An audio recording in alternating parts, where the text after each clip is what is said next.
ما للظالمين من حميم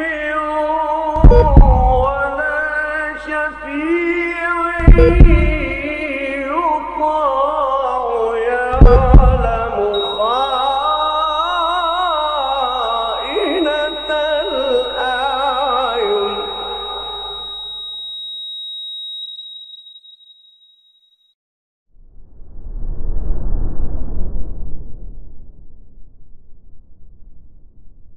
ومن اهتدى بهديه إلى يوم الدين.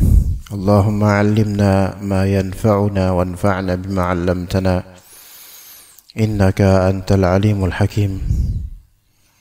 اللهم إنا نسألك علما نافعا ورزقا طيبا وعملا متقبلا. Kita lanjutkan kitab An-Nikah dari kitab Muntaha Al-Iradat karya Syekh Ibnu Najjar Al-Futuhi rahimahullah. Di masalah masih berkaitan dengan siapa yang boleh dilihat atau apa yang boleh dilihat bagi laki atau perempuan. Sebelumnya dibahas antara kedua pihak suami istri diperbolehkan melihat satu sama lain secara total komplit apapun bagian tubuhnya. Dikatakan di sini walikullin minaz zawjaini nadharu jami'i badanil akhari wa lamsuhu bila karahatin hatta farjiha. Setiap dari suami maupun istri diperbolehkan nazar, melihat seluruh badan pihak lainnya. Itu boleh nazar, boleh melihat seluruh badan pihak lainnya. Walam suhu bila karaha, dan boleh memegangnya tanpa kemakruhan. Jadi memegang apapun bagian dari istri tidak ada makruh sama sekali secara umum, ya. Dan juga sebaliknya, perempuan istri memegang apapun bagian dari tubuh suaminya tidak ada makruh sedikit pun. Hatta farjiha, walaupun sampai farjnya, kemaluan istri, maka boleh nazar dan lams, boleh melihat atau memegang. Tidak ada kemakruhan sama sekali di masa normal. Taib. Kabintin duna sab'in, seperti anak perempuan di bawah usia 7 tahun. 1 sampai 6 tahun, maka bagi siapapun itu boleh melihat badannya. Anak di bawah 7 tahun. Ya. Kenapa baik perempuan atau laki-laki? Anak di bawah 7 tahun. Ya. Kenapa? Li'annahu la hukma li'auratihima, karena tidak ada hukum aurat untuk anak di bawah 7 tahun. Sebenarnya begitu, tidak ada hukum aurat di anak di bawah 7 tahun. Itu yang sahih. Ya, dari segi fikihnya begitu, tapi dari segi adab maka al-afdal lebih baik diajarkan untuk anak di bawah 7 tahun tentang aurat dan menutup aurat. Lebih afdal. Apalagi anak-anak zaman sekarang. Ya, kelas 1 atau kelas 2 SD itu sudah bisa berpikir macam-macam. Ya, maka lebih afdal diberikan pengajaran adab akan aurat. Tetapi pada secara fikihnya anak di usia bawah 7 tahun tidak dianggap auratnya dalam syariat. Sehingga kalau anak di bawah 7 tahun masih TK atau mungkin kelas 1 SD, dia kemana-mana nggak pakai jilbab, itu bukan suatu aib. Ya. Adapun anak usia 7 tahun atau ke atas, usia tamyiz, walaupun mungkin masih belum dianggap aurat kecilnya, seperti rambut untuk perempuan, dada untuk perempuan, anak perempuan, tapi tentu tidak layak untuk dibuka.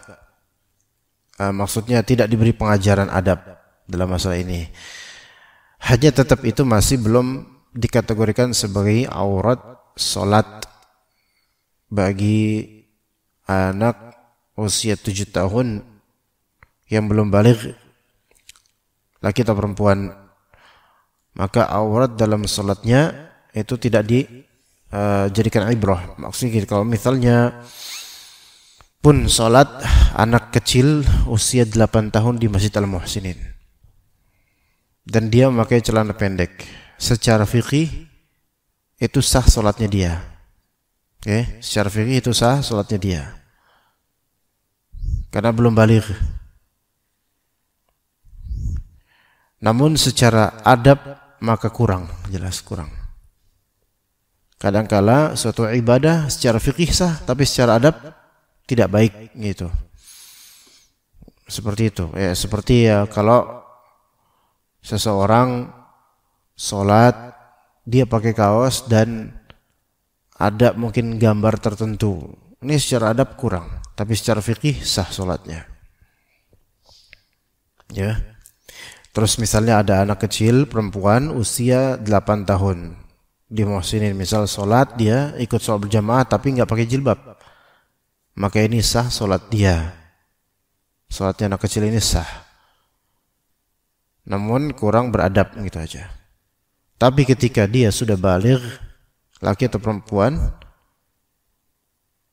dan masih membuka auratnya, maka tidak sah sholatnya. Tidak sah sholatnya. Oke, setiap dari istri, suami istri boleh melihat, boleh memegang apapun bagian tubuh suaminya atau istrinya, sampai bahkan farjnya, yaitu kemaluannya. Seperti anak perempuan atau anak laki-laki di bawah 7 tahun itu tidak apa-apa siapapun untuk melihat bagian tubuhnya, bahkan kemaluannya, ya gitu ya.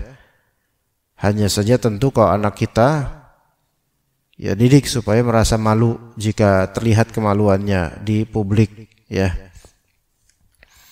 Kemudian wa kurihan nadharu ilaihi halat tamsi wa taqbiluhu ba'dal jima'i la qablahu. Oke.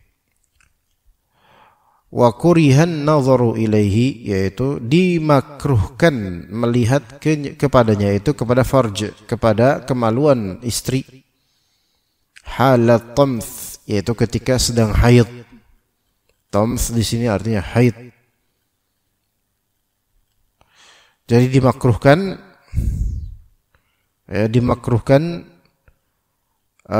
melihat ke kemaluan istri ketika sedang haid, makruh hukumnya. Ketika sedang haid. Bahkan ditambahkan oleh sebagian dari fuqaha Hanabilah, tams di sini bisa maknanya haid, bisa maknanya jima'. Ada yang juga yang memakruhkan, melihat ke kemaluan istri ketika sedang jima'. Ada yang memakruhkan begitu. Ya, ada yang memakruhkan begitu. Ya. Tapi tidak haram. Ya, tidak haram. Taib, itu satu. Wa kurihat taqbiluhu ba'dal jima' la qablahu. Dimakruhkan mencium kemaluan istri setelah jima', bukan sebelumnya. Ba'dal jima', maka di sini setelah selesai jima'. Adapun sebelumnya, maksudnya sebelum selesai jima', maksudnya ketika jima' dan semisalnya, itu tidak dimakruhkan. Ya, tidak dimakruhkan. Takbil, ingat di sini takbil. Ya. Takbil ini mencium. Taib, mencium bagian kemaluan. Taib. Adapun lebih dari itu, maka sebenarnya makruh atau sebagian mengharamkan. Dan di sini kemudian terjadi khilaf di antara ulama tentang maaf ini memang di masjid tapi ini hukum fikih ya, tentang masa oral seks. Apakah itu makruh atau itu haram? Khilaf di antara ulama. Sebagian bahkan bahkan ada yang membolehkan jika memang itu tujuannya untuk melanggengkan kecintaan suami istri. Ada yang memakruhkan dan ada yang sampai mengharamkan, disebabkan itu bagian najis atau tempat keluarnya najis dan bukan tempat yang pantas mulut ya ditaruh di situ dan semisalnya. Ala kulli hal ini dikembalikan kepada masing-masing saja ya. Baik. Kemudian dikatakan wakadza sayyidun ma'a amatihil mubahati lahu. Begitu pula hukumnya antara sayyid, tuan, majikan, terhadap amah, ma'a amatihi, terhadap budak perempuan yang mubah, yang boleh untuknya, budak perempuan miliknya, yaitu budak perempuan yang imma dia telah nikahi atau emang dia miliki, dan budak perempuan ini bukan istri budak laki-laki lain, maka itu boleh dinikmati oleh majikannya, baik sebagai istri ataupun sebagai milkul yamin, sebagai budak. Hukumnya sama seperti hukum istri tadi, sama hukumnya ya, yaitu boleh melihat badan anggota tubuhnya satu sama lain ya, boleh memegangnya tanpa kemakruhan walaupun farjinya. Namun dikatakan kendati pun tidak dimakruhkan, wasunnatu, sunnahnya adalah adamu nazari kullin minhuma ila farjil akhar. Di sunnahnya adalah, yang sunnah adalah tidak melihat satu sama lain ke kemaluan lawan jenisnya. Itu sunnahnya. Itu sunnahnya. Itu jalan Nabi gitu. Karena hadis Aisyah radhiyallahu anha, beliau berkata, "Ma ra'aitu farja Rasulillah sallallahu alaihi wasallam qatt." Ya, aku tidak pernah melihat kemaluan Nabi sallallahu alaihi wasallam sedikit pun. Hadis riwayat Ibnu Majah. Dalam lafaz lain beliau berkata, "Ma ra'aituhu minan Nabi sallallahu alaihi wasallam wa la ra'ahu minni." Aku tidak melihat kemaluannya Nabi SAW dan beliau juga tidak melihat kemaluanku. Ini pernyataan dari Aisyah radhiyallahu anha yang para fuqaha kemudian berpandangan bahwasanya melihat kemaluan istri atau suami itu tidak haram, tetapi yang merupakan sunnah adalah tidak perlu melihatnya. Yang merupakan sunnah adalah tidak perlu melihatnya. Dan di antara alasan ulama mengatakan wali annahu aghlazul aurah, karena kemaluan depan atau belakang itu merupakan aghlazul aurah, yaitu aurat yang paling berat. Jadi memang sebagian dari fuqaha membagi aurat terbagi menjadi dua, yaitu aurah mukhaffafah dan aurah mughalladzah, mirip seperti najis. Aurat mukhaffafah yaitu aurat yang ringan, seperti kalau perempuan itu rambut ya dan lainnya yang masih biasa dibuka di keluarganya. Ya, bahkan dada itu termasuk aurat ringan. Ya, kalau laki-laki mungkin agak ke bawah pusar atau ke lutut ke atas sedikit. Namun aurat mughalladzah yaitu kemaluan depan dan belakang. Itu aurat besar gitu. Aurat besar. Walaupun suami istri tidak makruh untuk melihat satu sama lain bagian aurat yang besar ini, tetapi sunnahnya adalah tidak perlu dilakukan, sebagaimana Aisyah yang mana beliau istri kesayangan Nabi SAW pun tidak melihat aurat besarnya Nabi SAW, dan juga sebaliknya. Taib. Wa yanzuru tadi sayyid yaitu majikan bersama budak perempuan yang boleh buat dia itu laksana istri hukumnya, seperti istri hukumnya. Taib. Wa yanzuru min muzawwajatin wa muslimun min amatihil wathaniyatil wal majusiyati ila ghairi aurah. Gimana hukumnya seorang tuan atau majikan melihat ke muzawwajah, yaitu amah muzawwajah, budak yang punya suami, budak perempuan yang punya suami, budak di zaman perbudakan yang punya suami. Apa hukumnya seorang majikan laki-laki, tuan ya, sayyid, itu melihat nazar ke amah budak perempuan yang tidak boleh buat dia, tidak halal buat dia, seperti budak perempuan yang punya suami. Kadang-kadang budak perempuan punya suami, ya, misalnya suaminya budak juga laki-laki. Nah, di sini berarti dia milik suaminya, tapi itu secara akad nikah. Namun secara perbudakan dia milik majikannya, budak perempuan ini. Maka boleh nazar, tapi ila ghairi aurah, ke hal yang bukan aurat. Ya, ke hal yang bukan aurat. Begitu. Taib. Kemudian wa muslimun min amatihil wathaniyati wal majusiyati, dan juga seorang muslim terhadap amah budak perempuannya yang wathaniyah, yaitu penyembah berhala atau majusiyah, penyembah api, musyrikah ya. Muslim, majikannya muslim, itu melihat ke budaknya yang musyrik, itu hanya boleh melihat ke yang bukan aurat. Ya.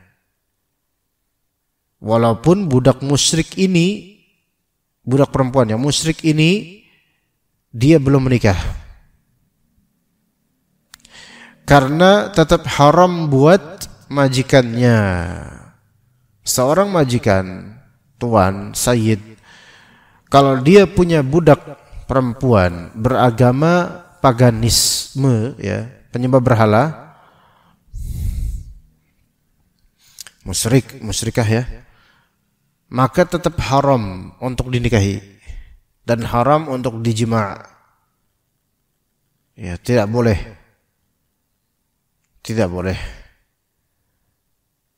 Berbeda halnya jika budak perempuan tersebut adalah Yahudi atau Nasraniyah yang belum menikah, maka hukumnya seperti budak perempuan yang muslimah. Ya, begitu.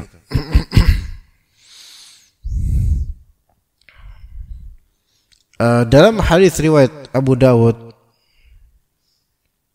diriwayatkan dari Nabi SAW, beliau bersabda, "Idza zawwaja ahadukum jariyatah, 'abdahu aw ajirahu, fala yanzuru ila ma duna surrati wa fawqa ar-rukbah, fa innahu 'aurah."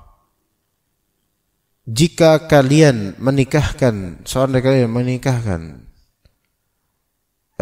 budak perempuannya, ya, budak perempuannya, kalian menikahkan budak perempuan kalian, budak perempuan salah seorang dari kalian, dinikahkan dengan apa?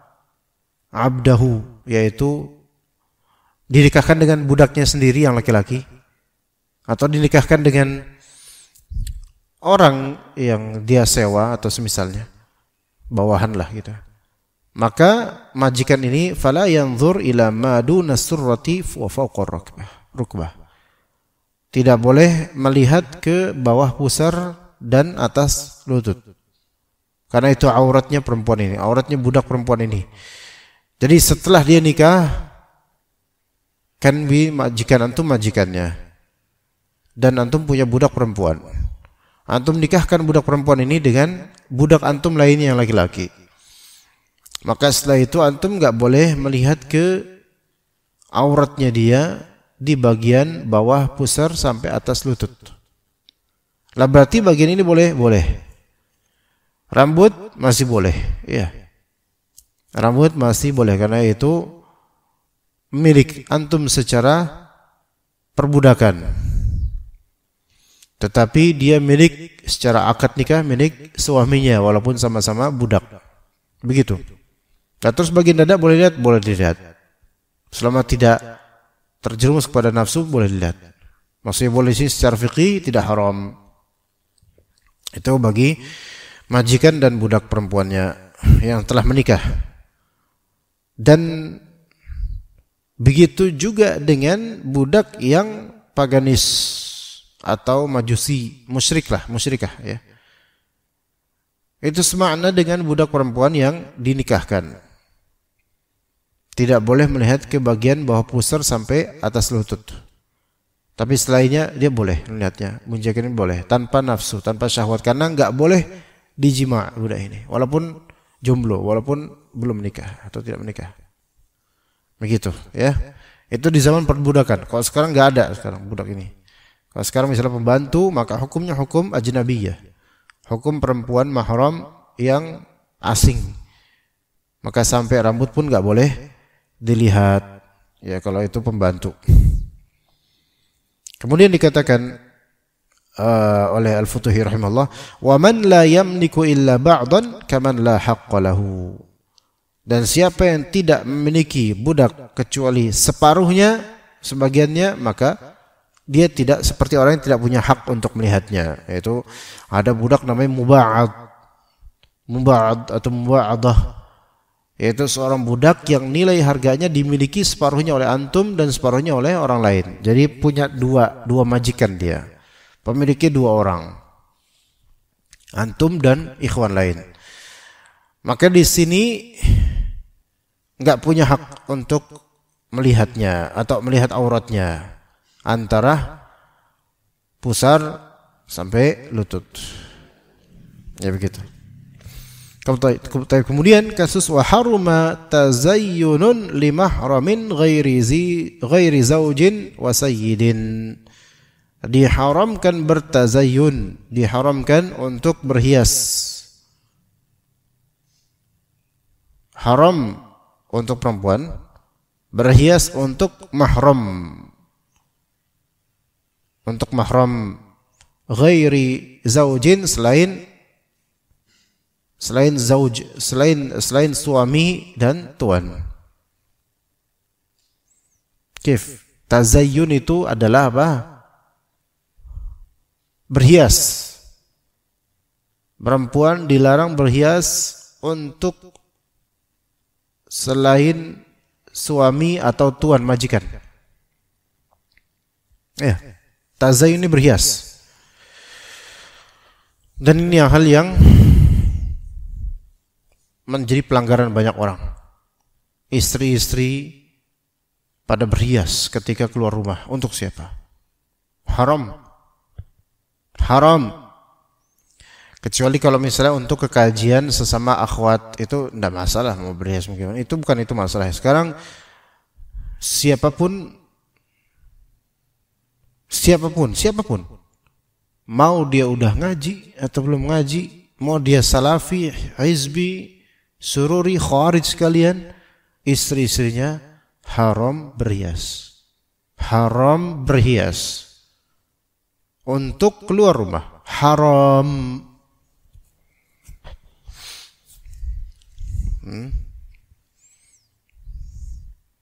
Ini kadang yang sering tidak diamalkan oleh beberapa ikhwan terhadap istrinya.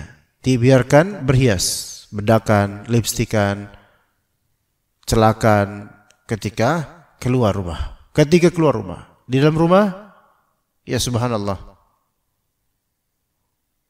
ya jelek. Keluar rumah baru cakep. Ini istri milik umat. Istri milik umat ini. Kalau di dalam rumah jelek, di luar rumah baru berhias. Subhanallah, la haula wala quwwata illa billah. Musibah. Jadi haram tazayyun, berhias untuk mahram saja haram. Berhias untuk mahram haram. Ya, kenapa dikatakan lidu'aihi ila liftitani biha? Karena ini menjerumuskan fitnah. Walaupun bermahram, ya mahram memang enggak, apalagi kalau cuma adik, bapak, itu memang enggak bakal bersahwat, betul. Tapi apa nilai yang didapat dari berhias untuk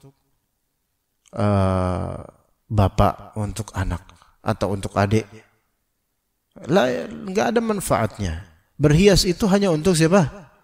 Suami atau tuan bagi budak ya.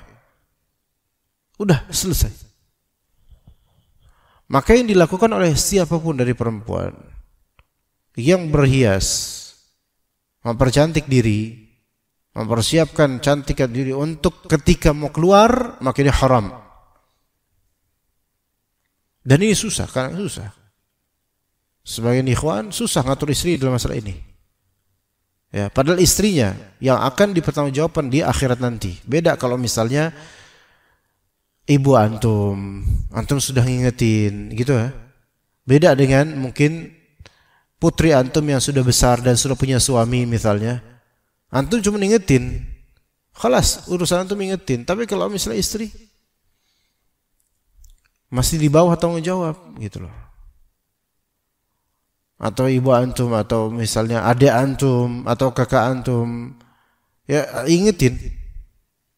Tapi itu tetap bukan istri, sehingga cukup diingetin, khalas, selesai urusan kita. Tapi kalau istri, diingetin masih begitu aja, belum selesai urusan kita, belum selesai. Istri itu ketika, istri kita, apapun pelanggarannya, kita udah ngingetin, selama dia masih kayak gitu, sebenarnya belum selesai urusan, belum selesai. Gitu loh, karena masih ada akhirat yang akan kita ditanya. Memang kita ya kita memang namanya hati, urusan hati itu memang dibolak-balikan oleh Allah Azza wa Jalla. Tapi selama kita masih punya akad nikah bersamanya, kita masih punya urusan dengannya, dengan pelanggarannya, dengan keburukannya, dengan tabarrujnya, dengan bersoleknya dia, dengan ini, itu masih berurusan. Beda dengan yang sudah tidak berurusan walaupun masih keluarga. Apalagi sudah pisah rumah, orang tua, adik, dan anak yang sudah besar. Jadi wa harrama tazayyunun li mahramin ghairi zaujin wa sayyidin. Ya. Wa kariha dikatakan dalam syarahnya, wa kariha Ahmadu musafahatan nisa wa syaddada hatta li mahramin ghairi abin. Imam Ahmad bahkan memakruhkan, Imam Ahmad membenci menyalami perempuan. Ini bisa haram jelas. Bahkan sampai Imam Ahmad bertasyaddud, yaitu bersikap lebih keras lagi, sampai sesama mahram itu tidak salaman, kecuali bapak kandung. Itu sampai Imam Ahmad berfatwa demikian. yakni salaman jangan. Hatta semahram dalam fatwa Imam Ahmad, hatta semahram. Selain ibu, selain bapak. Atau selain bapak atau ibu kandung. Berarti kalau sampai ponakan sama bibi dan seterusnya, itu dimakruhkan oleh Imam Ahmad, atau mungkin bisa menjadi haram kalau mengumbar syahwat. Lah apalagi yang bukan mahram, sepupu, bukan mahram, boleh dinikahi, maka haram musafahah, salam tangan. Dan yang terjadi sekarang, ketika lebaran, kunjungan ke sana sini, umumnya perempuan bersolek, berhias, tazayyun, dengan perhiasan, tazayyun. Walau hatta dengan cadar sekalipun, tazayyun dan perhias itu bisa terjadi. Sehingga apa? Sehingga menjadi pusat perhatian, walaupun bercadar. Bukan cadarnya sekarang, tergantung cadarnya. Kalau memang cadarnya cadar yang memang di situ ada sisi sengaja, ada pembedaan di cadar tersebut yang membuat tertarik orang, maka ini masuk dalam tabarruj dan tazayun. Bahkan seorang perempuan yang misal dia membeli kacamata dengan tujuan perhiasan, maka itu masuk dalam zinah dan perhiasan. Kalau tujuannya ada perhiasan, maka masuk dalam perhiasan. Kacamata itu kebutuhan, betul. Jam tangan kebutuhan, betul. Tetapi ketika ada niatan dengan kacamata tersebut sebagai perhiasan, maka dia bisa masuk ke dalam niatannya. Innamal a'malu binniyat. Innamal a'malu binniyat. Jam tangan bagus boleh, tapi kalau misalnya ada niatan untuk berhias diri dan supaya menarik, maka ini masuk dalam bab perhiasan. Gitu juga dengan kacamata. Perempuan yang enggak ada minus apa-apa, dia sengaja pakai kacamata supaya lebih menarik, maka ini masuk dalam tabarruj dan mempesonakan diri, berhias. Ya. Kalau memang ada minus, memang itu kebutuhan, maka pakailah kacamata. Cuman kalau ada niatan dengan memakai kacamata tertentu untuk berhias, untuk menarik, ini masuk tabarruj. Bahkan kadang-kadang tabarruj yang seperti ini lebih bikin penasaran laki-laki dibandingkan dengan yang belak-belakan. Lah, ikhwan-ikhwan kita itu lebih tertarik pada yang cadaran apa yang buka total.